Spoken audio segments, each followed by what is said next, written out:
मेरा नाम निशा है और ये कहानी मेरे उस यकीन की है जो मैंने अपने ही हाथों से तोड़ा था। एक सच जानने के लिए मैंने अपने पति की चोरी पकड़ने के लिए जाल बिछाया था, लेकिन उस जाल में एक चोर नहीं बल्कि एक ऐसा इंसान फंसा जिसे लोग इंसानियत का देवता कहते हैं। ओजस की तीसरी रात थी। जैसे ही वो घर लौटा, मुझे उसके वजूद से अजनबी सी महक टकराई। वही महक जो किसी अपने की नहीं होती, जो घर में नहीं बाहर से आती है। मेरी उंगलियां अपने आप उसकी कमीज के कॉलर तक चली गईं। मैंने उसे मुट्ठी में जकड़ लिया। मेरी आंखों में आंसू नहीं थे, सिर्फ वो डर था जो तब पैदा होता है जब यकीन पहली बार आता है। ओजस ने मेरा हाथ हटाने की कोशिश की, लेकिन मेरी पकड़ मजबूत थी। शायद इसीलिए, क्योंकि उस पकड़ में अब भरोसा नहीं, सवाल था। निशा, तुम फिर से वही कर रही हो, उसने थकी हुई आवाज में कहा। मैंने कहा ना, ऑफिस में काम का बोझ बढ़ गया है। सारा दिन मीटिंग्स, तरह तरह के लोगों से मिलना पड़ता है। ये खुशबू शायद किसी क्लाइंट की हो जो मेरे साथ बैठा था। उसकी आवाज में थकान थी, लेकिन नजरों में एक अजीब सी चोरी जिसे मेरा अनपढ़ सा दिमाग भी पढ़ सकता था। मैंने उसकी आंखों में देखा। अच्छा, कौन सा क्लाइंट ओजस? मेरी आवाज कांपी नहीं। वो क्लाइंट जो रात के 2 बजे तुम्हारे दरवाजे तक अपनी खुशबू छोड़ जाता है। ये कहकर मैंने उसकी कमीज छोड़ दी, लेकिन सवाल नहीं छोड़ा। मुझे अनपढ़ समझकर बहलाना मत। मैं अच्छे से जानती हूँ ये लेडीज परफ्यूम है। किसी ऑफिस की कुर्सी की खुशबू ऐसी नहीं होती। मेरी इस बात के कहते कमरे में सन्नाटा भर गया। सच बताओ, कहाँ पर थे आप? ओजस झुंझला गया। उसने मुझे खुद से दूर धकेल दिया। मुझे सोने दो निशा, सुबह ऑफिस भी जाना है। तुम्हारे इन शक भरे चक्करों का मेरे पास कोई इलाज नहीं है। और वो कमरे से निकलकर दूसरे कमरे में चला गया। मैं वहीं खड़ी रह गई। कमरे की हवा में अब भी वो अजनबी चुभती हुई खुशबू तैर रही थी, इतनी तेज कि मेरे बसाए हुए इस घर को आग लगाने के लिए काफी थी। ये तकलीफ, मेरा ये रातों का जागना, मेरी किस्मत में हमेशा से नहीं था। हम 3 बहन भाई थे। गरीबी हमारा बिछोना थी और मजबूरी हमारी छत। हमारे पापा का साया तो बहुत पहले ही हमारे सर से उड़ चुका था, और माँ ने सिलाई कढ़ाई कर करके हमें जिंदा रखा, हमें पाला। और मैं सबसे बड़ी थी, इसलिए सबसे बड़ी होने की कीमत भी मुझे ही चुकानी पड़ी। मेरी पढ़ाई कुर्बान हो गई ताकि मेरे छोटे बहन भाई स्कूल जा सके, वो लोग पढ़ सके, वरना इतना खर्चा माँ कैसे उठाती। मैं अपनी माँ के काम में मदद करती, बस इस तरह मैं अनपढ़ रह गई, बिल्कुल कोरी स्लेट की तरह। मेरी मम्मी ने अपनी दोस्त के बेटे से मेरा रिश्ता तय कर दिया था। उस वक्त हम सब बच्चे ही थे, और ओजस की माँ यानी कि मेरी आंटी को भी इस रिश्ते पर कोई ऐतराज नहीं था, क्योंकि तब ओजस भी कुछ नहीं था। पर वक्त बदला और ओजस होशियार था। वो पढ़ लिख गया और शहर में सरकारी ऑफिसर बन गया। जिस दिन ओजस का रिजल्ट आया था और उसकी नौकरी का लेटर मिला था, तो उसी शाम उसकी मम्मी यानी कि आंटी हमारे घर पर आई थी। उनका अंदाज अब कुछ बदला हुआ सा था। देखो शारदा, अब हालात वो नहीं रहे जो पहले थे। मेरा बेटा ओजस ऑफिसर है, बड़े बड़े लोगों में उठना बैठना है उसका। तुम्हारी निशा तो अपना नाम भी नहीं लिख सकती। मेरा बेटा अपने दोस्तों में उसको साथ लेकर जाते हुए भी शर्मिंदा महसूस होगा। आंटी ने बिना किसी शर्मिंदगी के मेरी माँ के सामने अपनी ये बात आकर रख दी थी। मुझे समझ में नहीं आ रहा था, वो तो मेरी माँ की इतनी अच्छी दोस्त थी, पर अचानक से वो कैसे बदल गई। मेरी माँ का चेहरा फीका पड़ गया था। लेकिन प्रभा, ये जुबान तो कितने सालों से दी गई थी ना, अब हम निशा को लेकर कहाँ जाएंगे? जुबान हालात के साथ बदल भी जाती है शारदा। मैं अपने बेटे का फ्यूचर खराब नहीं कर सकती हूँ। आंटी ने अपना फैसला सुना दिया और उठ खड़ी हुई। मैं कमरे के दरवाजे के पीछे खड़ी हुई ये सब कुछ सुन रही थी, और मेरे आंसू मेरे दुपट्टे में समा रहे थे। मुझे अपनी जहालत और अनपढ़ होने पर इतना ज्यादा गुस्सा पहले कभी नहीं आया था जितना उस दिन आ रहा था। पर तभी दरवाजा खुला और ओजस अंदर दाखिल हो गया। क्या हो रहा है यहाँ पर? उसने अपनी माँ और मेरी रोती हुई माँ को देखा। कुछ नहीं बेटा, मैं बस तेरी बेहतरी की बात कर रही थी। आंटी ने फौरन से ही बात बदल दी। मैं सब सुन चुका हूँ माँ। ओजस की आवाज में एक अजीब सी गूंज थी। अगर मैं ऑफिसर बन गया हूँ तो इसका मतलब ये नहीं कि मैं वादे के खिलाफ जाऊंगा। निशा मेरी मंगेतर थी और वही रहेगी। पर बेटा, वो अनपढ़ जाहिल है। आंटी ने आखिरी कोशिश करी कि ये रिश्ता वहीं टूट जाए, पर ओजस बोला तो क्या हुआ माँ, अगर उसके पास डिग्री नहीं है? माँ, परवरिश तो है ना। निशा की परवरिश आप जैसी है, और मुझे उससे बेहतर जीवन साथी कहीं भी नहीं मिल सकती। अब अगर शादी होगी तो सिर्फ निशा से होगी, वरना मैं कुंवारा ही रहूंगा। उस दिन ओजस ने मेरे लिए अपनी माँ के सामने स्टैंड लिया था। उसकी इस बात ने मेरे दिल में उसके लिए प्यार का बीज बो दिया था, जो अब पेड़ बन चुका था। शादी सादगी से हो गई। शादी के बाद की शुरुआत के 2 साल बिल्कुल सपनों की तरह गुजरे थे। ओजस मुझे बहुत ज्यादा चाहता था। कभी कभी मुझे लो फील होता और मैं ओवर थिंकिंग करती कि शायद मैं उसके काबिल ही नहीं हूँ। मैं उसके स्टेटस से मैच भी नहीं करती। पर वो हमेशा ही मुस्कुराकर मेरा माथा चूम लेता और कहता, निशा, तुम जिस तरह से मेरा ख्याल रखती हो, प्यार से मेरे कपड़े प्रेस करके देती हो, मेरे लिए गरम गरम खाना बनाती हो, ये सब उन फाइलों और सब चीज़ों से ज़्यादा ज़रूरी है। मुझे तुम में किसी तरह का घमंड भी नहीं दिखता और यही तुम्हारी सबसे बड़ी डिग्री है। उसकी बातें मुझे बहुत ज़्यादा खुश कर देती थी। हम साथ में बहुत खुश थे। आंटी का व्यवहार भी अब मेरे साथ थोड़ा बेहतर हो गया था, क्योंकि मैं उनका ख्याल रखने में कभी कोई कसर नहीं छोड़ती थी। पर हमारी खुशियों को शायद किसी की नज़र ही लग गई थी। शादी को 2 साल हो गए थे, पर हमारे आंगन में किसी बच्चे की खुशी नहीं थी। ओजस को बच्चों का जुनून की हद तक शौक था। वो जब भी ऑफिस से वापस आता, गली में खेलते हुए बच्चों को रोक लेता, उनको टॉफी और चीज दिलाता, उनको गोद में उठाकर प्यार करता, और मैं उसको खिड़की से देखती तो मेरा दिल कटकर रह जाता था। उसकी आंखों में जो चमक दूसरों के बच्चों को देखकर आती थी, वो मेरे अंदर एक खालीपन सा पैदा कर देती थी। हमने इस हवाले से बहुत इलाज भी करवाया, मंदिरों में जाकर प्रार्थना भी मांगी, बड़े बड़े डॉक्टरों की अपॉइंटमेंट्स भी ली। एक दिन हम डॉक्टर के क्लिनिक से वापस आ रहे थे। रिपोर्ट्स हमारे हाथ में थीं। देखिए मिसेस ओजस, आपकी रिपोर्ट क्लियर है। कुछ कॉम्प्लिकेशंस ऐसी हैं कि उम्मीद बहुत कम है। नामुमकिन तो नहीं, लेकिन मुश्किल ज़रूर है। डॉक्टर्स की ये बातें मेरे कानों में से गले हुए शीशे की तरह उतर रही थी। गाड़ी में खामोशी थी। ओजस खामोशी से ड्राइव कर रहा था। मैंने हिम्मत करके उसके बाजू पर हाथ रखा। ओजस, आप मुझे छोड़ सकते हैं और दूसरी शादी कर सकते हैं। मैं आपको औलाद की खुशी नहीं दे सकती। मैं बेबस हूँ। मेरी इस बात पर ओजस ने गाड़ी को झटके से रोक दिया। उसने मेरी तरफ देखा। उसकी आंखों में गुस्सा आ गया था कि आज के बाद ये बात कहना भी मत निशा। कभी भी इस बात को अपने मुंह से भी मत निकालना। आज तो तुमने ये कह दिया है, पर आज के बाद तुम ये बात कभी सोचोगी भी नहीं। आपको बच्चों का इतना शौक है, आप कब तक? मैं इतना कहते कहते रुककर एकदम से रो पड़ी। बच्चे ऊपर वाले की देन होते हैं, और अगर मेरे नसीब में हुआ तो तुमसे ही मुझे औलाद मिलेगी, और अगर नहीं तो मुझे तुम्हारे साथ जिंदगी गुजारने में कोई भी परेशानी नहीं है। मैंने शादी तुमसे की थी निशा, किसी बच्चों की मशीन से नहीं। उसने मेरा हाथ पकड़ लिया। तुम मेरा सुकून हो निशा, और मैं अपना सुकून बर्बाद नहीं करना चाहता। पर दुनिया ओजस की तरह नहीं सोचती थी। घर पहुंचते ही आंटी ने फिर से वही बात छेड़ दी। अरे मैं आखिर कब तक सब्र करती रहूं? मेरे भी तो कुछ अरमान है कि पोते पोतियों का मुंह देखूं, उनको खिलाऊं। मगर डॉक्टर ने तो जवाब दे दिया है कि ये मां नहीं बन सकती। फिर अब किस बात का इंतजार है? ओजस, तुझे मेरी कसम है कि इस मनहूस को छोड़ दे, और मैं तेरे लिए बहुत अच्छी लड़की ढूंढूंगी। उससे दूसरी शादी करना, और देखना अगले ही साल में कैसे हमारे घर में बच्चे की किलकारी गूंजेगी। तू बस शादी के लिए हाँ कर दे। मेरी नज़र में एक बहुत ही अच्छी लड़की पहले से ही है। ओजस, जो हमेशा अपनी माँ की इज्जत किया करता था, उस दिन पहली बार सख्त आवाज में बोल पड़ा कि माँ, ऊपर वाले के लिए बस कर दीजिए। औलाद मेरे बस में नहीं है, और ना ही निशा के बस में, और ये ऊपर वाले की ही मर्जी है। मैं दूसरी शादी का कभी सोच भी नहीं सकता, और निशा मेरी जिंदगी है, मेरी पत्नी है। मैं उसको कभी भी नहीं छोड़ूंगा, और मैं इसको दुख देकर कोई भी खुशी हासिल नहीं करना चाहता। अगर आपने दोबारा से ये बात करी तो मैं इस घर से चला जाऊंगा। वो इतना कहकर वहां से उठकर बाहर चला गया था, और मैं कमरे में बैठी हुई ये सब कुछ सुन रही थी, और दिल ही दिल में उस इंसान की बलाएं ले रही थी जो हर मोड़ पर मेरे लिए ढाल बनकर खड़ा हुआ था। उस रात जब वो वापस आया तो मैंने उसको कसकर गले से लगा लिया। मुझे यकीन था कि दुनिया इधर की उधर हो जाए, ओजस मुझे कभी भी धोखा नहीं देगा, कभी मुझे अकेला नहीं छोड़ेगा। पर फिर अचानक से आंटी की तबीयत भी बिगड़ने लगी, और वो कितनी ज्यादा निढाल सी हो गई थी कि कुछ ही दिन में चटपट हो गई और इस दुनिया से हमें छोड़कर चली गई। आंटी की मौत ने ओजस को बिल्कुल तोड़कर रख दिया था। वो बिल्कुल खामोश सही रहने लगा। घर में उदासी अपना डेरा बना चुकी थी। इस बीच ओजस के ऑफिस से उसको शिफ्टिंग का ऑर्डर आ गया था। मेरा ट्रांसफर दूसरे शहर में हो गया है निशा। उसने एक शाम चाय पीते हुए मुझे बताया था। ठीक है, मैं आपकी पैकिंग करना शुरू करती हूँ। हम कब जा रहे हैं?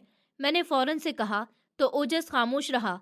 वो कप में चम्मच हिलाता रहा, फिर उसने नज़र चुराकर कहा कि निशा, वहाँ पर अभी सरकारी क्वार्टर नहीं मिला है।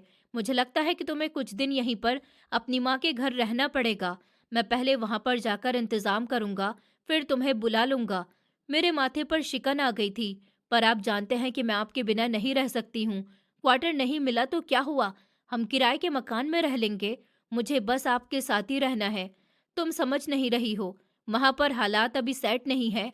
मेरा काम बहुत ज़्यादा होगा। मैं तुम्हें टाइम नहीं दे पाऊँगा निशा। वो बहाने बना रहा था और इस सब से साफ लग रहा था कि वो मुझे साथ में नहीं लेकर जाना चाहता है। मुझे टाइम नहीं चाहिए ओजस, मुझे बस आपका साथ चाहिए। और वैसे भी माँ के घर मेरा अब दिल नहीं लगता। ये हमारा घर है, मैं यहीं पर रहूंगी या फिर आपके साथ जाऊंगी। मैंने भी जिद कर ली थी। कई दिन तक ये बहस ही चलती रही। ओजस का व्यवहार थोड़ा चिड़चिड़ा सा हो गया था। वो बात बात पर मुझ पर गुस्सा करने लगा। मुझे ऐसा महसूस होने लगा था कि जैसे अब वो मुझसे ऊब गया है, वो मुझसे उकता सा गया है, मुझसे अपनी जान छुड़ाना चाहता है। शायद आंटी की वो बातें अब उसके दिमाग में असर कर रही थी, या फिर औलाद ना होने का दुख ही उसको मुझसे दूर कर रहा था। आखिरकार मेरी जिद और आंसुओं के आगे उसको हथियार डालने पड़ गए थे। ठीक है चलो मेरे साथ, पर वहां पर जाकर कोई तकलीफ हुई तो फिर मुझसे शिकायत मत करना, उसने मुझसे रूठे हुए लहजे में कहा। फिर हम नए शहर में शिफ्ट हो गए। यहाँ का माहौल कुछ अजनबी सा था और ओजस का व्यवहार उससे भी ज्यादा अजनबी हो गया था। वो सुबह सवेरे निकल जाता और रात गए घर लौटता। शुरू के कुछ दिन तो मैंने समझा कि नई पोस्टिंग है, काम का दबाव होगा, सेटल होने में वक्त लग रहा है। मैं सारा दिन घर में अकेली दीवारों से ही बातें करती रहती, उसके इंतजार में खाना गर्म करती, वो ठंडा हो जाता। पर फिर वो सिलसिला शुरू हुआ जिसने मेरी रातों की नींद भी उड़ा दी थी। आज तीसरा दिन था जब मैंने वो बदलाव नोट किए थे। वो रात के 12 बजे घर में दाखिल हुआ था। जब मैंने उसका कोट लिया तो उसमें से वही तेज और दिल मोह लेने वाली खुशबू आई। ये कोई मर्दाना परफ्यूम नहीं था, ये किसी औरत का परफ्यूम था। मैंने उनसे कांपती हुई आवाज में पूछा कि ये कौन सी मीटिंग थी जिसमें ये खुशबू आ रही है। मैंने उसकी कमीज को सूंघा। उसने घबराकर मुझे पीछे किया। निशा, तुम पागल मत बनो। गाड़ी में मैंने एक साथी को लिफ्ट दी थी, शायद ये उसकी खुशबू हो। कौन सा साथी? कोई औरत? मेरा शक यकीन में बदलने लगा था। हाँ, ऑफिस की ही कलीग थी। उसकी गाड़ी खराब हो गई थी। बस अब ज्यादा सवाल मत करो। इतना कहते ही वो बिस्तर पर लेट गया और करवट बदलने लगा, पर मेरा दिल नहीं माना था। अगली रात फिर से वही हुआ। वो लेट आया था और वही खुशबू, वही बहाने।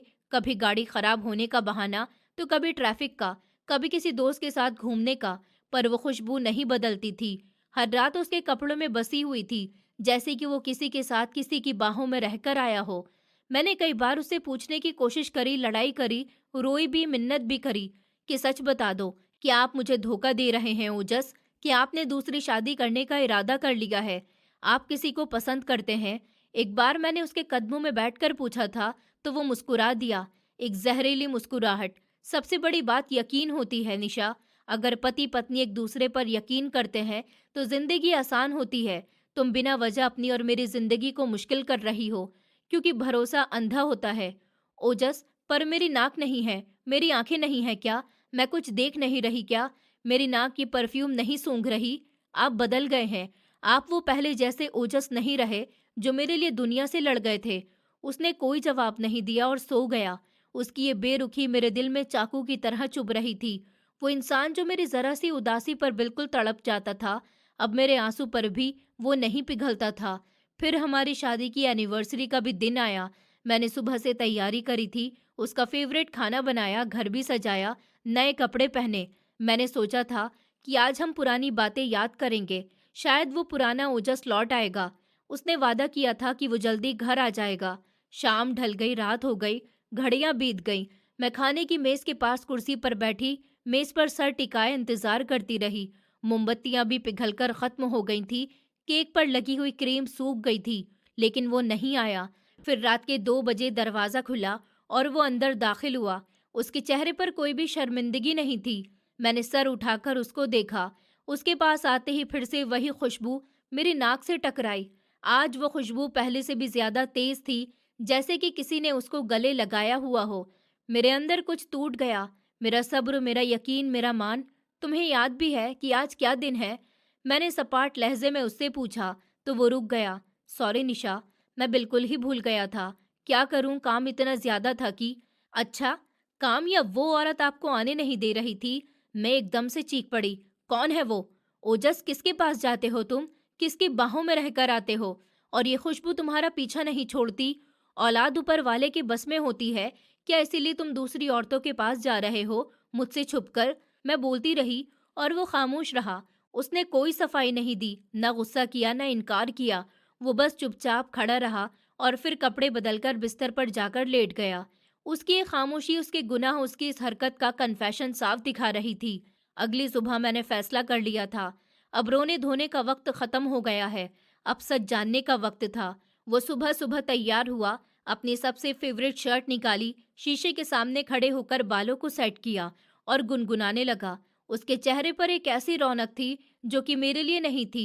उसको मुझसे कोई मतलब नहीं था। उसको इस बात की परवाह भी नहीं थी कि मैं रात भर रोती रही हूँ। मैं जा रहा हूँ, रात को लेट हो जाएगा, उसने रूटीन के मुताबिक ही कहा और निकल गया। मैं सीधी सामने वाले फ्लैट में गई। वहां पर एक औरत रहती थी, बहुत तेज तर्रार। मैंने उनके सामने अपना दिल खोलकर रख दिया। तो वो बोली, देखो निशा, उन्होंने मेरी बात सुनकर कहा कि आजकल के मर्दों पर कोई भी भरोसा नहीं है। जरूर तुम्हारा पति किसी दूसरी औरत के चक्कर में पड़ गया है। ये खुशबू, ये लेट घर आना, ये सब निशानियां हैं। तुम्हें अपने पति पर कड़ी नजर रखनी चाहिए। अगर वो हाथ से निकल गया तो तुम रोती रह जाओगी। मगर मैं क्या करूं दीदी, वो ये बात मानते ही नहीं है। मैंने रोते हुए कहा। वो फौरन से बोली, मेरे पास एक तरीका है। वो अंदर गई और एक छोटा सा ताला लेकर आई। ये एक सीक्रेट कैमरा है और ये ट्रैकर का काम भी करता है। ये बहुत छोटा सा है, इसको अपने पति की गाड़ी में कहीं पर छुपा दो तो तुम्हारे मोबाइल पर सब कुछ लाइव नजर आएगा। तुम्हें पता चल जाएगा कि वो किस गली में जाता है और किससे मिलता है। मेरे हाथ कांप रहे थे जब मैंने वो डिवाइस पकड़ा। मेरे दिमाग में कुछ बातें घूम गईं। क्या मुझे अब अपने ओजस पर जासूसी करनी पड़ेगी? पर मेरे पास कोई और चारा भी नहीं था। अगली रात जब ओजस सो रहा था तो मैं चोरी चुपके उसकी गाड़ी की चाबी लेकर नीचे गई। पार्किंग में अंधेरा हो रहा था। मेरा दिल जोर जोर से धड़क रहा था। मैंने गाड़ी का दरवाजा खोला और वो छोटा सा कैमरा डैशबोर्ड के नीचे टिश्यू बॉक्स के पीछे छुपा दिया, जहां से फ्रंट सीट और बाहर का मंजर भी साफ नजर आ सके। मैं वापस ऊपर आ गई तो मेरा जिस्म पसीने से भीगा हुआ था। ऐसा लग रहा था कि जैसे मैं कोई जुर्म करके आई हूँ, पर ये जुर्म मुझे अपने घर को बचाने के लिए करना ही था। अगली शाम वो घर थोड़ी देर से लौटा था और अब उसका जाने का वक्त हुआ। उसने हमेशा की तरह मुझे बाय बोला और निकल गया। जैसे ही वो गया, मैंने भी कांपते हुए हाथों से मोबाइल को खोल लिया और ऐप ओपन कर ली। स्क्रीन पर गाड़ी का अंदर का मंजर दिख रहा था। वो गाड़ी चला रहा था। ऐ ऊपर वाले, जो मैं सोच रही हूँ वो सब झूठ हो, बस ऐसा कुछ भी नहीं हो। मैं दिल ही दिल में ऊपर वाले से प्रार्थना करने लगी। गाड़ी शहर की सड़कों पर दौड़ रही थी। मेरा दिल हलक में अटका हुआ था। आधा घंटा गुजर गया, फिर 1 घंटा। गाड़ी न किसी 5 स्टार होटल की तरफ गई, ना ही किसी वीरान इलाके की तरफ और ना ही किसी प्राइवेट फ्लैट की तरफ। ये गाड़ी शहर के उस हिस्से की तरफ मुड़ रही थी जहां पर लोग दिन में भी जाने से कतराते थे। पुरानी इमारतें, तंग गलियां, ये शहर का सबसे बदनाम और अजीब सा इलाका था। ये यहाँ पर क्यों जा रहा है? मेरे हाथों में मोबाइल था और स्क्रीन पर वो नीली बत्ती टिमटिमा रही थी जो मेरे पति की गाड़ी की लोकेशन बता रही थी। दिल की धड़कन इतनी ज्यादा तेज थी कि मुझे अपनी पसलियों से टकराती हुई महसूस हो रही थी। शक का नाग, जो अब तक सिर्फ फन फैलाए हुए बैठा था, अब मुझे डसने के लिए तैयार था। मैं घर की 4 दीवारी में कैद रहकर सिर्फ मोबाइल की स्क्रीन को घूरने में नहीं लगी रह सकती थी। मुझे अपनी आंखों से देखना था कि आखिर वो वहां पर क्या कर रहा है। मैं जल्दी से घर से निकली। गली के नुक्कड़ पर एक रिक्शा खड़ा हुआ था। मैं तकरीबन भागते हुए उस तक पहुंची। उस तरफ चलो भाई। मैंने उसको अपने मोबाइल पर वो लोकेशन दिखाई जहां पर ओजस की गाड़ी रुकी हुई थी। रिक्शा वाले ने एक नज़र लोकेशन को देखा और फिर हैरत से मेरी तरफ मुड़ा। उसके माथे पर बल पड़ गए। दीदी, आप किस जगह का कह रही है? ये जगह तो ठीक नहीं है। वहां का माहौल शरीफों के जाने वाला बिल्कुल नहीं है। आप वहां पर जाकर क्या करेंगी? रिक्शा वाले की बात पर मैं हैरत में आ गई थी, जिसने मेरे डर को और बढ़ा दिया था। तुम्हें किराया मिलेगा, तुम ये बहस मत करो, बस जल्दी से चलो, मुझे वहां जरूरी जाना है। हालांकि अंदर से मैं कांप रही थी। फिर रिक्शा स्टार्ट हुआ और शहर की रोशनी सड़कों को पीछे छोड़ता हुआ वो सुनसान गलियों की तरफ बढ़ने लगा। मेरे दिमाग में ओजस का चेहरा घूम रहा था। वो ओजस जो मेरे लिए सबसे लड़ गया था, वो ओजस जो मेरा मान था, मेरा सब कुछ था, क्या वो सच में इतना गिर सकता है कि ऐसे बदनाम इलाके में किसी औरत के लिए आए? खराब हाल टूटी हुई सड़क पर रिक्शा हिचकोले खाती हुई आगे बढ़ रही थी। यहाँ पर स्ट्रीट लाइट्स भी नहीं थी। वहाँ जगह जगह कूड़े के ढेर पड़े हुए थे। ये वो इलाका था जहाँ पर दिन में भी अकेली औरत का आना खतरे से खाली नहीं था। अपने पति की जासूसी करने के लिए मैं आज यहाँ आ गई थी। यहाँ पर रोक दो। मैंने रिक्शा वाले को रोका। ओजस की गाड़ी एक पुरानी और खराब हाल हवेली जैसी इमारत के बाहर खड़ी हुई थी। इमारत की दीवारों का प्लास्टर उखड़ चुका था और गेट पर जंग की मोटी परत चढ़ी हुई थी। ये किसी भूत बंगले से कम नहीं लग रहा था। दीदी, मैं यहीं पर रुकता हूँ, आप जल्दी से वापस आ जाइए। यहाँ पर रुकना खतरे से खाली नहीं है। रिक्शा वाले ने डरते डरते कहा। तुम यहीं पर रहना, मैं अभी आई।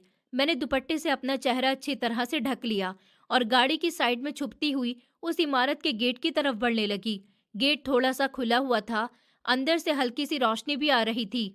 मेरे पैरों में जैसे शीशा भर गया हो। हर कदम पर मेरा दिल कह रहा था कि वापस पलट जा निशा। जो आज तुम देखने जा रही हो वो तुम्हारी जान भी ले लेगा। पर सच जानने की तड़प मेरे डर पर हावी थी। मैंने धीरे से गेट को धकेल दिया। वो चरचराहट की आवाज के साथ खुल गया। सामने एक बहुत बड़ा सा बैठक था जिसमें जगह जगह घास उगी हुई थी। बैठक के दूसरे कोने पर बरामदे में कुछ रोशनी आई और वहां पर कुछ साए हिलते हुए दिखाई दे रहे थे। मैं दीवार के साथ लगकर चलती हुई आगे बढ़ी। हवा में एक अजीब सीलन की बदबू थी, पर जैसे जैसे मैं बरामदे के पास पहुंची मेरी सांसें रुक गई थी।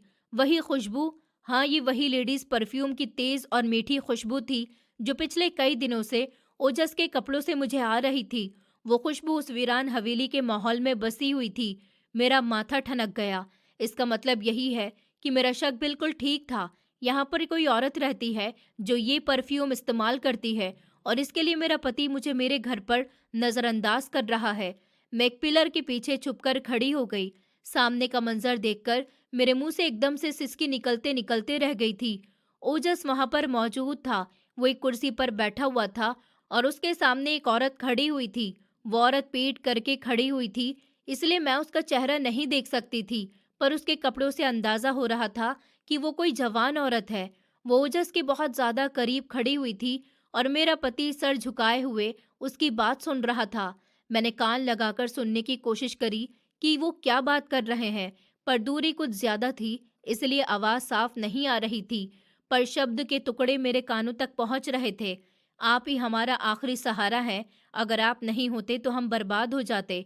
उस औरत की आवाज आई। वो रो रही थी और अपने दुपट्टे से आंसू साफ कर रही थी। तुम फिक्र मत करो, मैं हूं ना, जब तक मैं जिंदा हूं तुम्हें कभी किसी चीज की कमी नहीं होने दूंगा। ओजस ने नरम लहजे में जवाब दिया था और हाथ बढ़ाकर उस औरत के सर पर हाथ रख दिया। ये देखकर मेरे अंदर आग लग गई थी। ये वही हाथ था जो कभी मेरे सर पर प्यार से रखा जाता था। आज ये हाथ किसी और गैर औरत को तसल्लियां दे रहा था। मैंने नफरत से अपनी आंखें मसल ली थी। वो मजबूरी जिसकी वजह से वो घर लेट आता था। उस औरत ने एक थैला ओजस की तरफ बढ़ा दिया। ये आपके लिए है, प्लीज मना मत कीजिएगा।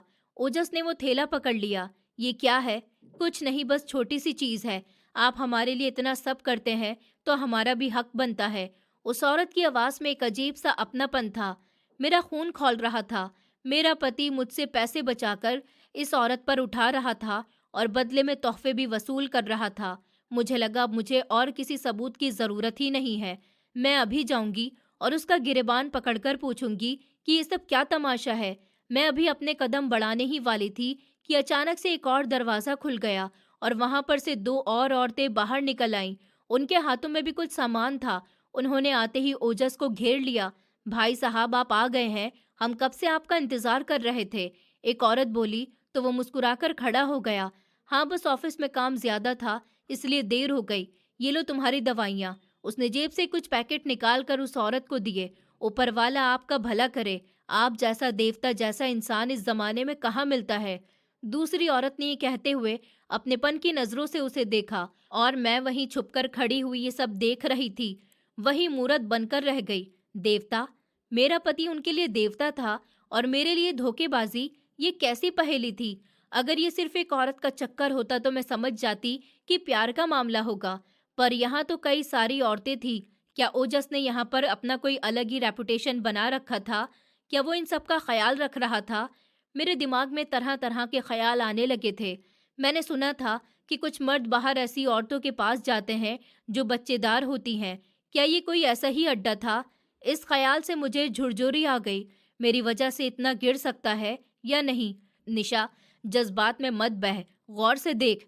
मेरे अंदर की आवाज ने मुझे रोक दिया। मैंने आंसू साफ करे और दोबारा देखा। वो पहली औरत अब ओजस के पास बैठ गई थी और उसको कुछ दिखा रही थी, और ओजस भी बहुत इंटरेस्ट से वो चीज देख रहा था। अचानक से उस औरत के कपड़ों से वही परफ्यूम की तेज लहर उठी और मुझ तक पहुंच गई। ये इतनी तेज थी कि मेरा सर चक्कर खाने लगा। ये सस्ती और आम सी खुशबू थी जो अक्सर बाजारों में बिकती है, पर ओजस के कपड़ों में बस जाने के बाद ये मुझे दुनिया की सबसे जहरीली खुशबू लगती थी। मैं अब और बर्दाश्त नहीं कर सकती थी। मैंने फैसला कर लिया कि अब मैं उनके सामने जाऊंगी। मेरे कदम आगे बढ़े ही थे कि मेरा पांव एकदम से सूखी टहनी पर पड़ा और एक आवाज गूंज उठी, कौन है वहां पर? ओजस की आवाज आई। वो चौकन्ना होकर खड़ा हो गया। मैं फौरन से वहीं पर पीछे दोबारा से छुप गई। मेरी सांस रुक गई थी। अगर उसने मुझे यहाँ पर देख लिया तो क्या होगा? वो क्या सोचेगा कि उसकी पत्नी उसकी जासूसी कर रही है? पर फिर ख्याल आया कि डरना किस बात का? डरना तो उसे चाहिए, मुझे नहीं। चोरी उसने की है, सीना जोरी भी वही कर रहा है। कोई नहीं होगा भाई साहब, बिल्ली या कुत्ता होगा। आप बैठिए ना, चाय ठंडी हो रही है। उनमें से एक औरत ने कहा। ओजस कुछ देर मेरी छुपने वाली जगह की तरफ घूरता रहा और उसकी आंखों में शक था या डर, मैं फैसला नहीं कर सकी। फिर वो धीरे से वापस बैठ गया। मुझे देर हो रही है, मुझे अभी घर पर भी जाना है। निशा इंतजार कर रही होगी। ओजस ने घड़ी देखते हुए कहा। खुद का नाम सुनकर मेरे दिल को जैसे किसी ने मुट्ठी में दबा लिया हो। उसको मेरा ख्याल तो था, पर सिर्फ नाम की हद तक। थोड़ी देर और बैठ जाइए ना, अभी तो दीदी भी नहीं आई हैं, वो आपसे मिलना चाह रही थी। वो पहले वाली औरत बोली। दीदी? ये कौन दीदी थी? क्या कोई और भी थी जो इन सब की निगरान, इन सब की हेड थी? अच्छा, मैं सिर्फ 10 मिनट और बैठूंगा, उसने हार मानते हुए कहा। उस लम्हे इमारत के अंदर से एक बुजुर्ग औरत व्हील चेयर पर बाहर आई। उनके चेहरे पर झुर्रियां थी और आंखों में अजीब सी चमक। उनको देखते ही ओजस इज्जत से उनके लिए खड़ा हो गया था। वो आगे बढ़ा और उनके घुटनों को छुआ। माँ जी, आप क्यों बाहर आई हैं? मैं खुद ही अंदर आ जाता। उन बुजुर्ग औरत ने कहा, बेटा, तेरी आवाज सुनी तो रहा नहीं गया। इतने दिनों के बाद तू आया है। मेरा दिल घबरा रहा था। बुजुर्ग औरत ने कांपते हुए हाथों से ओजस का चेहरा पकड़ लिया। वो सब कुछ देख रही थी और मेरी समझ से सब कुछ बाहर था। ये सब कौन लोग थे? ये औरत, ये बूढ़ी औरत, ये वीरान सी हवेली, यहाँ पर कोई सामान भी नजर नहीं आ रहा था। फिर वो परफ्यूम और वो जवान औरत का हाथ पकड़ना, वहां पर ये सब क्या था? क्या ओजस ने उसको पसंद किया हुआ था? क्या ये उसकी फैमिली थी? पर अगर ऐसा था तो वो उनके साथ इतना ज्यादा मिलनसार क्यों लग रहा था, जैसे कि कोई अपनी फैमिली के साथ इतना अटैच होता है। मैं इस सोच में ही थी कि सामने जाऊं या फिर अभी और इंतजार करूं। तभी मेरी नजर ओजस के पीछे पड़ी। वहां पर दीवार पर एक साए ने हरकत करी। कोई और भी था जो छुपकर ओजस को देख रहा था। मैंने गौर से देखा तो वो एक छोटी सी बच्ची थी। वो दीवार के साथ लगी हुई खड़ी थी और उसके हाथ में एक फूल था। वो डरते डरते ओजस की तरफ बढ़ रही थी और उसकी नजर जैसे उस बच्ची के ऊपर पड़ी तो उसके चेहरे पर एकदम से ऐसी मुस्कुराहट आ गई जो मैंने सालों से नहीं देखी थी। वो घुटनों के बल बैठ गया और अपने बाजू फैला दिए। अरे आ जाओ गुड़िया। वो बच्ची भागकर ओजस के गले से लग गई थी। ओजस ने उसको हवा में झुला दिया और फिर अपने सीने से लगा लिया। देखो, ये मेरी बेटी के लिए गुड़िया लेकर आया हूँ, और ये चॉकलेट। और उसने अपनी जेब से सामान निकालकर उसे दिया। मेरी बेटी? ये शब्द मेरे कान में बम की तरह फटने लगे थे। ओजस ने उसको अपनी बेटी कहा था, तो क्या मेरा शक सही था कि सच में उसने यहाँ पर कोई अपनी फैमिली बना रखी थी और ये उसकी औलाद थी, और मैं वहां पर घर में औलाद के लिए रोती रही, तड़पती रही थी। आसमान उस वक्त ऐसा लग रहा था कि मेरे सर पर आ गिरा हो और मेरा वजूद कांप रहा था। अब मुझे किसी भी सबूत की जरूरत नहीं थी। उसने खुद अपने मुंह से ये बात कही थी। वो बच्ची उसी की थी, इसलिए वो यहाँ पर आता था, इसलिए वो मुझसे दूर भागता था। गुस्से की एक ऐसी लहर उठी जिसने मेरी आंखों के सामने अंधेरा कर दिया। मैं वहां से बाहर निकल आई। ओजस! मैं पूरी ताकत से चीखी और उसको पुकारा। ओजस चौंक कर मुड़ गया। उसने मुझे वहां खड़े हुए देखा। मेरी आंखों में आंसू और आग दोनों थे। उसके चेहरे का रंग फीका हो गया। वो लड़की अभी भी उसकी गोद में ही थी। वहां पर मौजूद सब औरतें हक्का बक्का रह गई और मुझे देखने लगी। निशा, तुम यहाँ? ओजस की आवाज उसके हलक में ही अटक गई थी। हाँ, मैं यहाँ पर तुम्हारे इस झूठ के महल में तुम्हारी इस छुपी हुई दुनिया को देखने आई हूँ। मैंने ताली बजाना शुरू कर दी। वाह ओजस साहब, क्या कमाल का ड्रामा रचाया है आपने। मैं घर में आपका इंतजार करती रही और यहाँ पर आप अपनी बेटी के साथ खुशियां मना रहे हैं। निशा, तुम गलत समझ रही हो। ये वो नहीं है जो तुम सोच रही हो। ओजस ने बच्ची को नीचे उतार दिया और मेरी तरफ बढ़ा। खबरदार जो मेरे पास भी आए। अरे मुझे घिन आ रही है तुमसे। मुझे छूना भी मत। तुमने मेरे मान का खून कर दिया। तुमने मेरे प्यार का तमाशा बनाकर रख दिया। मैं रो रही थी और चिल्ला रही थी। वहां पर मौजूद औरतें सहमकर एक तरफ हो गईं। वो बुजुर्ग औरत व्हीलचेयर पर खामोश पड़ी हुई मुझे ही देख रही थी। मेरी बात सुनो निशा, ऊपर वाले के लिए तमाशा मत बनाओ, घर चलो। मैं तुम्हें सब कुछ समझाता हूँ। ओजस ने कहा। घर? मैं बोली, कौन सा घर? वो घर जो तुमने वीरान कर दिया। ये घर जो तुमने मेरे पीछे मेरी पीठ पीछे बसाया है। बताओ मुझे, कौन है ये औरत और ये किसकी बच्ची है? ये बताओ इन सबको कि तुमने मुझ जैसी अनपढ़ औरत को धोखा दिया। मैंने उस जवान औरत की तरफ उंगली उठाई जो सबसे पहले उसके पास खड़ी हुई थी। वो डर कर एकदम पीछे हट गई। ये मेरी खास नहीं है, ओजस ने ऊंची आवाज में कहा। झूठ मत बोलो। मैं चीख कर बोली। अगर ये तुम्हारी खास नहीं है तो उसके कपड़ों की खुशबू तुम्हारे कपड़ों में क्या कर रही है? और ये बच्ची तुम्हें बाप क्यों समझती है? बोलो। अब सच तो तुम्हें बोलना ही पड़ेगा।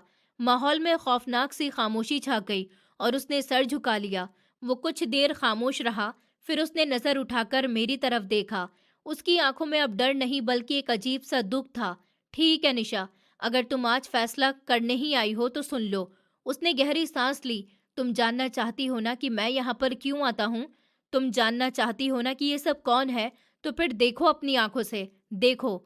उसने व्हीलचेयर पर बैठी हुई बुजुर्ग औरत की तरफ इशारा किया।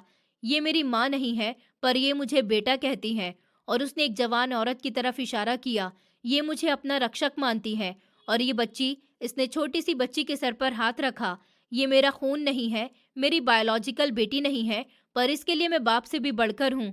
ये क्या पहेलियां बुझा रहे हो? सीधी सीधी तरह से बताओ ना, तुम्हारा इन सब से क्या रिश्ता है? मैं अभी भी गुस्से में ही थी। रिश्ता? ओजस ने कड़वी सी मुस्कुराहट चेहरे पर लाई। रिश्ता तो खून का होता है निशा, या शादी का, पर एक रिश्ता इंसानियत का भी होता है, जो तुम शायद भूल गई हो। ये कहकर उसने मेरा हाथ पकड़ लिया। आओ मेरे साथ। आज मैं तुम्हें वो दिखाता हूँ जो मैंने तुमसे छुपा कर रखा था। जिस शक ने तुम्हें यहाँ तक पहुँचाया है, आज उसका इलाज करके ही जाना। वो मुझे खींचता हुआ उस हवेली के अंदर ले जाने लगा। मेरा दिल अभी भी कुछ मानने को तैयार नहीं था, पर उसके लहजे में एक ऐसी सच्चाई थी जिसने मेरे कदमों को उसके साथ चलने पर मजबूर ही कर दिया। हम अंदर के बरामदे की तरफ बढ़े, जहां से रोने और सिसकियों की आवाज आ रही थी। आज की रात राज खुलने की रात थी। आज की रात फैसला होने वाला था कि ओजस देवता है या फिर दरिंदा, और मैं कांपते हुए वजूद के साथ ही सच्चाई का सामना करने के लिए बिल्कुल तैयार थी। ओजस ने मेरा हाथ इतनी मजबूती से पकड़ रखा था कि मेरी कलाई भी दुखने लगी। वो मुझे खींचता हुआ उस हवेली जैसी इमारत के खामोशी से भरे बरामदे में लेकर आया। बाहर की हवा ठंडी थी, पर अंदर दाखिल होते ही एक अजीब सी घुटन और दवाइयों की मिली जुली सी बदबू ने मेरा स्वागत किया। यहाँ पर देखो निशा। ओजस की आवाज में गुस्सा नहीं, बल्कि एक गहरा दर्द था। अपनी वो आंखें खोलो जिन पर शक की पट्टी बंधी हुई है। देखो, मैं किन से मिलने के लिए यहाँ पर आता हूँ। हम एक बड़े हॉल जैसे कमरे के दरवाजे पर खड़े थे। कमरे में हल्की सी रोशनी थी। वहां पर जमीन पर बिछे हुए मैले से गद्दों पर कई वजूद लेटे हुए थे। मैंने डरते डरते अंदर झांका। कौन लोग हैं? मैंने हल्की आवाज में पूछा। मेरा गुस्सा अब हैरत में बदल रहा था। ओजस मुझे एक बिस्तर के पास लेकर गया। वहां एक औरत लेटी हुई थी, जिसका आधा चेहरा दुपट्टे से ढका हुआ था। वो दर्द से कर्राह रही थी।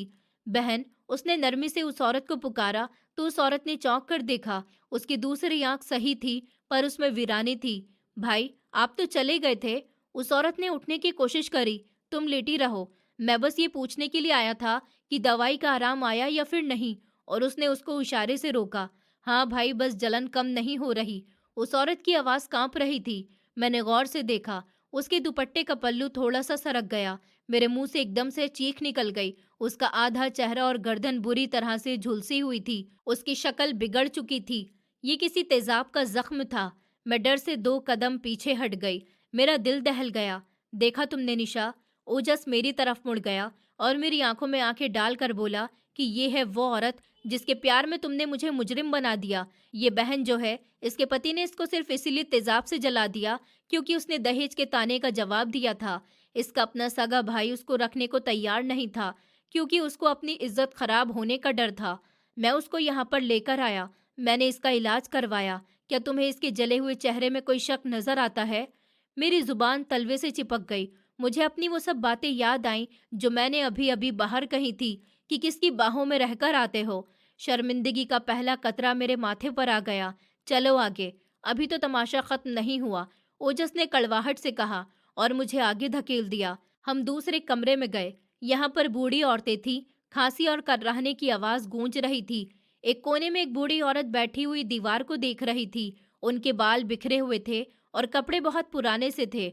ओजस उनके पास गया और बोला, माँ जी, खाना खाया आपने? तो वो बूढ़ी औरत चौंक गई और ओजस को खाली नजरों से देखने लगी। फिर उनके चेहरे पर एक उम्मीद जाग गई। मेरा बेटा आया है। उन्होंने ओजस का हाथ पकड़ लिया। मैं जानती थी वो मुझे लेने के लिए जरूर आएगा। उसने कहा था कि वो शहर जाकर मकान लेगा, फिर मुझे ले जाएगा। क्या वो गाड़ी बाहर खड़ी हुई है? ओजस की आंखों में नमी तैरने लगी। उसने बड़ी मुश्किल से अपने जज्बात पर काबू पाया और झूठ बोला कि माँ, उनको काम से छुट्टी नहीं मिली है। उसने मुझे मैसेज भेजा है, आपका हाल पूछने के लिए। उसने कहा है कि आप अपना ख्याल रखें, वो जल्दी आएगा। बूढ़ी औरत का चेहरा फिर से बुझ गया था। वो ओजस का हाथ छोड़कर दोबारा से दीवार को देखने लगी। ओजस मेरी तरफ पलटा। देख रही हो निशा, ये वो माएँ हैं जिनको उनके बेटों ने कूड़ेदान में फेंक दिया। उनके बेटे ने 3 साल पहले उनको यहाँ छोड़ दिया था और मुड़कर नहीं देखा। मैं रोज यहाँ पर आता हूँ, इनका बेटा बनकर इनको तसल्ली देता हूँ, उनके लिए फल लाता हूँ ताकि उनकी उम्मीद नहीं टूटे। क्या तुम्हें लगता है कि मैं यहाँ पर किसी गलत काम के लिए आता हूँ? मेरा सर झुक गया था। मेरे पास बोलने के लिए कुछ नहीं बचा था। मेरा शक, मेरी जलन, सब कुछ इस हकीकत के सामने रेत की दीवार की तरह लग रहा था। मैं कितना ज्यादा गलत थी। मैंने सोचा था कि वो किसी होटल में जाता है, पर यहाँ तो हर तरफ दुख, दर्द और आंसू ही थे। पर वो परफ्यूम, मेरे दिमाग में अभी भी वो सवाल अटका हुआ था। वो जवान औरत का मेकअप, वो सब क्या था? मैंने नजरें उठाकर ओजस को देखा। यहाँ पर आओ। ओजस मुझे हॉल के आखिरी हिस्से की तरफ ले गया। वहां पर कुछ लड़कियां सिलाई मशीन पर काम कर रही थी। उनमें से अक्सर के चेहरे पर चोट के निशान थे या वो किसी न किसी लाचारी का शिकार थी। उनमें वो लड़की भी थी जो बाहर ओजस को थैला दे रही थी और जिसके परफ्यूम की खुशबू ने मुझे पागल कर रखा था। वो लड़की हमें देखकर खड़ी हो गई। भाई, ये निशा भाभी हैं। उसने मेरी तरफ देखकर मुस्कुराते हुए पूछा। उसकी मुस्कुराहट में मासूमियत थी। हाँ, ये तुम सबकी भाभी निशा हैं। ओजस ने मेरा इंट्रो करवाया। नमस्ते भाभी, हमने भाई साहब से आपकी बहुत ज्यादा तारीफ सुनी थी। वो कहते हैं कि आप दुनिया की सबसे अच्छी पत्नी हैं। उस लड़की ने आगे बढ़कर जोश से मुझे ये बातें कहीं। जैसे ही वो मेरे पास आई तो वही तेज खुशबू मेरी नाक से टकराई थी। अब मैं उसके चेहरे को पास से देख रही थी। उसकी एक आंख के नीचे एक गहरा जख्म था जिसको उसने मेकअप से छुपाने की नाकाम कोशिश कर रखी थी। ये मेकअप का सामान बेचती है। ओजस ने मेरी हैरत भरी नजरों का जवाब दिया। ये घर घर जाकर सस्ता परफ्यूम और क्रीम्स, मेकअप का सामान बेचती है ताकि अपना और अपनी बेटी का पेट पाल सके।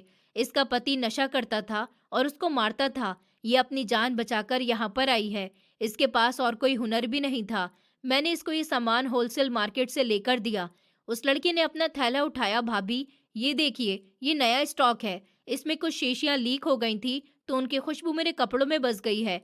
भाई अक्सर मेरी मदद भी करते हैं सामान उठाने में, शायद इसीलिए उनके कपड़ों में भी खुशबू आ जाती होगी। मैंने भाई से कहा था कि ये अच्छा नहीं लगता, लेकिन ये कहते हैं कि मेहनत की खुशबू से बेहतर कोई भी खुशबू नहीं होती। उस वक्त जमीन मेरे पैरों के नीचे से निकल गई थी। तो ये थी हकीकत। वो खुशबू किसी बदकिरदारी की नहीं थी। वो किसी औरत के साथ नहीं था। वो एक मजबूर बहन की मेहनत की खुशबू थी जो टूटी हुई शीशियों से निकलकर मेरे पति तक पहुंच गई थी। और मैंने उसको क्या से क्या समझ लिया। मेरा दिल चाहा कि जमीन फट जाए और मैं उसमें समा जाऊं। मैंने ओजस को कितना दुख दिया था। मैंने उसको बेवकूफ कहा, धोखेबाज कहा, और वो यहाँ पर सबका देवता बना हुआ था। मैंने ओजस की तरफ देखा। वो खामोशी से उस लड़की के सर पर हाथ रख रहा था। तुम जाओ, अब अपना काम करो। निशा थोड़ी परेशान थी, इसलिए मेरे साथ चली आई। वो वापस अपने काम में लग गई। हम वहां से निकलकर बैठक की तरफ आ गए। निशा, ओजस ने दीवार के साथ टेक लगा ली। तुमने कहा था कि हम औलाद के लिए तरस रहे हैं, तुमने कहा था कि मैं यहाँ पर अपनी बेटी से मिलने के लिए आता हूँ। उसी वक्त एक छोटी सी बच्ची, वही जो बाहर गुड़िया लेकर खुश हो रही थी, भागती हुई आई और ओजस की टांगों से लिपट गई। पापा, मुझे भूख लगी है, उसने मासूमियत से कहा। उसने उसको गोद में उठा लिया। मेरी आंखों में आंसू आ गए थे। ये बच्ची उसको पापा कह रही थी, पर अब मुझे उस शब्द में धोखा नहीं बल्कि प्यार नजर आ रहा था। इस लड़की का नाम गुड़िया है। उसने उसके बालों में उंगलियां फेरते हुए कहा था। ये कूड़े के ढेर पर मिली थी, इसके माँ बाप का कोई पता नहीं, तो मैं उसको यहाँ पर ले आया। इसका खर्चा उठाता हूँ, ये मुझे पापा कहती है, क्योंकि इसने आज तक किसी को प्यार से नहीं देखा। देखो निशा, ऊपर वाले ने हमें औलाद नहीं दी, शायद उसकी मर्जी यही थी कि मैं इन अनाथों का बाप बन सकूं। मैं अपना सारा वक्त, अपना सारा पैसा यहाँ पर लगा देता हूँ, ताकि मुझे इस खालीपन का एहसास न हो जो हमारे घर में है। मेरी आंखों में से आंसू झलक उठे। मैं रोते हुए ओजस के कदमों में बैठ गई। मुझे माफ कर दीजिए ओजस, मुझे माफ कर दीजिए। मैंने बहुत बड़ा गुनाह किया। मैंने आपको कितना गलत समझा। मैं आपका ये रूप पहचान ही नहीं सकी। मैं अपनी एक छोटी सी ख्वाहिश और शक में इतनी ज्यादा अंधी हो गई कि मुझे आपके अंदर छुपा हुआ ये देवता जैसे इंसान नजर ही नहीं आया। और उसने फौरन से झुककर मुझे कंधों से पकड़ लिया और मुझे उठाया। निशा, उठो, ये तुम क्या कर रही हो? मैं बोली, मैं शर्मिंदा हूँ। मैंने आप पर कीचड़ उछाला। मैंने आपकी भलाई को बदकिरदारी का नाम दिया। आप यहाँ पर दर्द बांट रहे थे और मैं घर पर बैठकर आपके लिए पता नहीं क्या क्या गलतफहमी अपने दिल में पाल रही थी। आप दूसरी औरतों के पास नहीं जाते थे, आप तो माँ और बहनों के पास आते थे, जिनका कोई नहीं था। मेरा गला रोनेहार हो गया। हिचकियों ने मेरे शब्दों को रोक दिया था। ओजस ने मुझे अपने सीने से लगा लिया, वही सीना जिस पर मैं अभी थोड़ी देर पहले मुक्के बरसा रही थी। अब वहां से वही परफ्यूम की खुशबू आ रही थी, पर अब वो खुशबू मुझे जहर नहीं लग रही थी, बल्कि दुनिया की सबसे अच्छी खुशबू महसूस हो रही थी। बस करो पगली, ओजस ने मेरी पीठ थपथपाई। इंसान कमजोर है, शक में पड़ ही जाता है। मुझे भी तुम्हें पहले बता देना चाहिए, पर मैं डरता था कि शायद तुम मना कर दोगी। ये शायद तुम्हें बुरा लगेगा कि मैं अपनी सैलरी यहाँ पर खर्च कर देता हूँ। मैं कभी भी मना नहीं करूंगी। मैंने रोते हुए कहा, मैं आपके साथ हूँ। मैं आपकी इस भलाई में शामिल होंगी और आपका साथ दूंगी। अभी हम ये बातें कर ही रहे थे कि बैठक के दूसरे कोने से शोर उठने लगा कि बच्चे और औरतें ओजस की तरफ देखकर मुस्कुरा रही थी। उनको पता चल गया था कि ओजस भाई अभी गए नहीं हैं।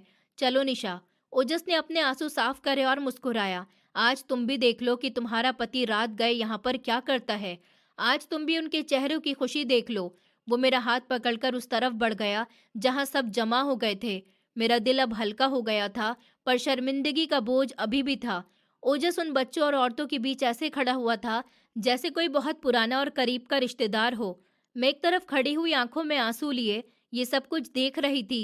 मेरी निगाहों के सामने वो मंजर था जिसने मेरे दिल की दुनिया ही बदल दी थी। वो एक बुजुर्ग औरत के पास गया जो व्हीलचेयर में बैठी हुई कांप रही थी।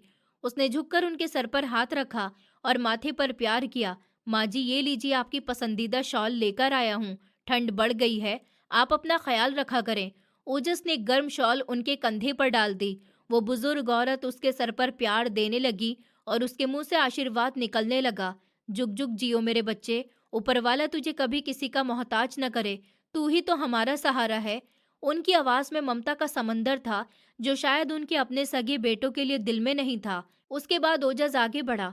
वहां पर कुछ औरतें बैठी हुई थी जो अपने घर से बेदखल कर दी गई थी।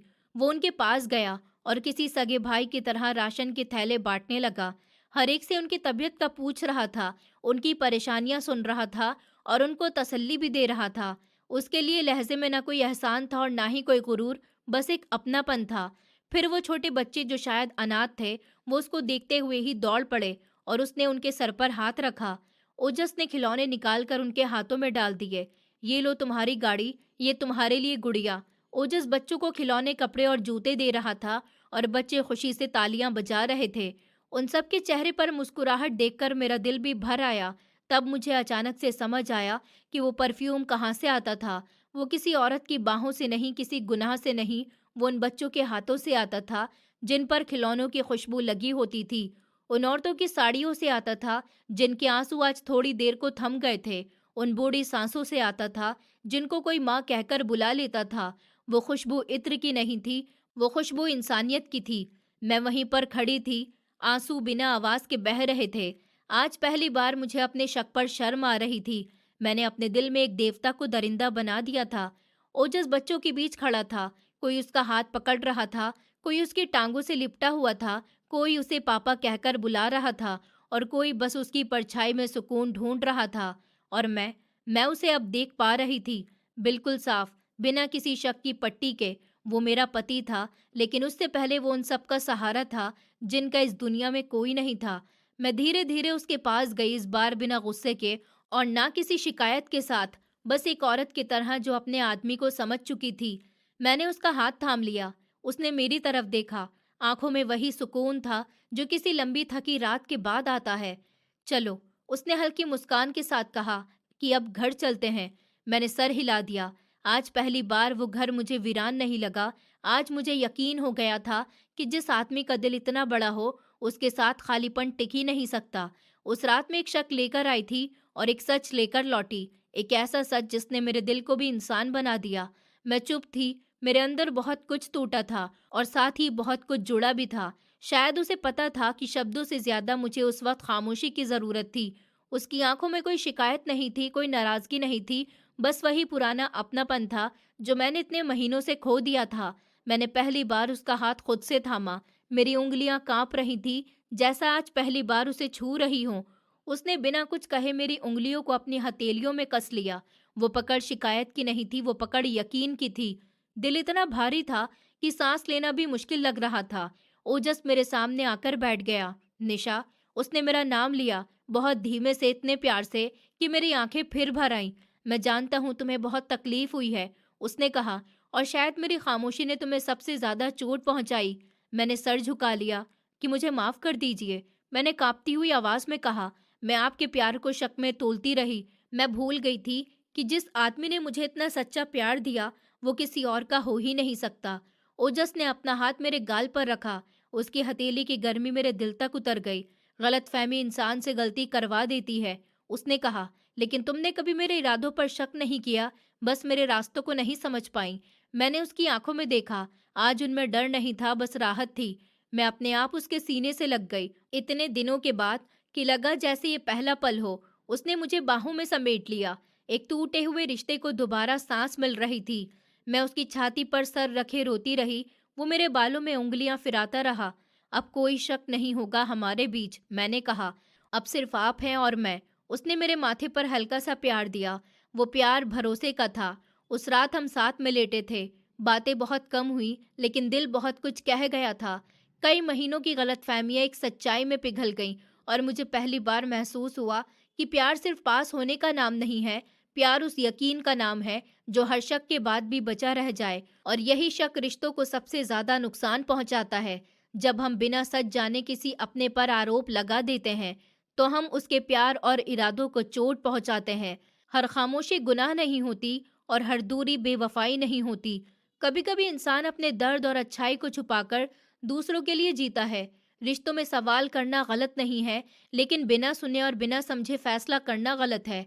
सच्चा प्यार वही है जो सच सामने आने के बाद भी शर्म, माफी और भरोसे के साथ बचा रहे। दोस्तों, उम्मीद करती हूँ आपको हमारी कहानी पसंद आई होगी। कहानी पसंद आई है तो वीडियो को लाइक करें, चैनल पर नए हैं तो चैनल को सब्सक्राइब करें और हाँ, नोटिफिकेशन बेल को ज़रूर दबाएं ताकि अगली अपडेट सबसे पहले आपको मिले।